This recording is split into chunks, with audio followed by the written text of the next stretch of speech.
Cindy Webkers, right there. We'll go fast and we don't read what you write, okay? Sherry Crabb, Michelle Whitty, Bonnie Muggenberg, and you can go through this list, and this is on the first chapter in the introduction only. That is Mr. Johnson, the ag teacher's picture, and it's not him. I have no idea why he has chosen that, although we need to ask him why. He looks sort of like a mobster. That would be a lot of pit stick with the book. But you can see the conversations. And they talk back and forth to each other, not in negative ways, but they're asking each other questions, or they're saying, well, you made a comment about X, why do you think that's true? They really are reflecting about the things that they've read in that book and what that information looks like then to them in their head. Now, we do this with every chapter, and that goes on and on. This is just the first section of this book. Now, the first person that posted, when we first put this up, I'm like, oh, good. A person posted. You know, maybe we'll get half a dozen posts, and you can see what we get. Chapter 2 looks the same. The opposite week from reading, we post something on the website for them, and these happen to be a couple of articles that we've downloaded from the Association of Supervision Curriculum Development. First article is called Giving Students Ownership of Learning. And if I click on this right here, it's an audio file, so they can either listen to this article or they can go right down here and they can read it, and then we expect them to, again, just post. What does it make them think about? What does this have to do with your classroom? In this particular assignment, we ask them, make a connection between what you've read or listened to and what you're currently doing in your classroom. And it's very interesting for people to realize how, in some cases, how little of this they do, or in some cases, they do more of it than they would have expected. Then the second article is assessment to promote learning. So this next week, the expectation is, and if you look at the schedule up here, and it's a very aggressive schedule, by the way, Monday, April 13th, this week, over the next 2 weeks, they need to read chapters 3 and 4. And we're going to be presenting some other information on this website to them about student-centered classrooms. Can I get the lights? Please. Why in the world are we doing this? Well, it's besides just Iowa Core curriculum. These are, honest to gosh, things that are laying on my desk in addition to those books.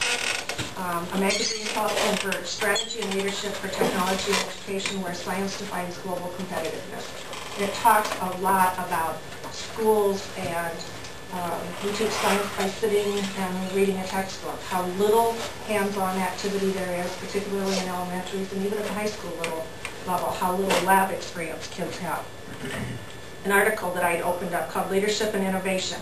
When it comes to developing successful online learning programs, there are blueprints to follow.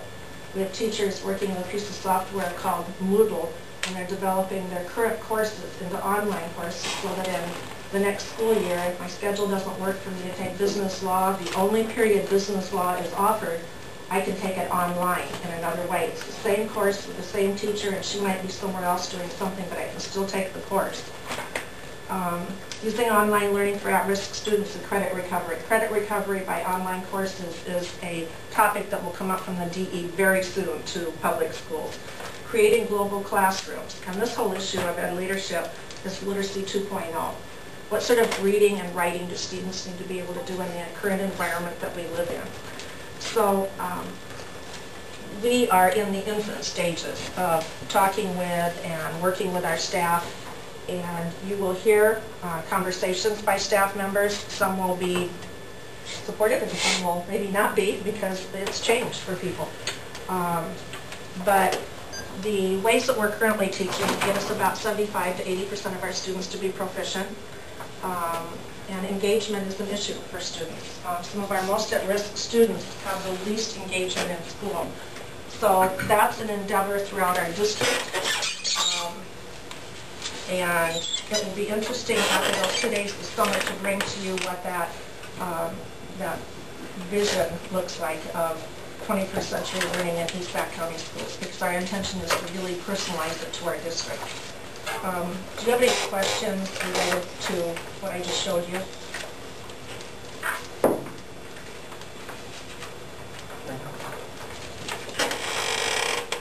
It's time. Yep, it is. Yep, I think that we're overdue. Iowa Core can be viewed in two ways. It can be compliance, just meeting the state law, checking off the regulations.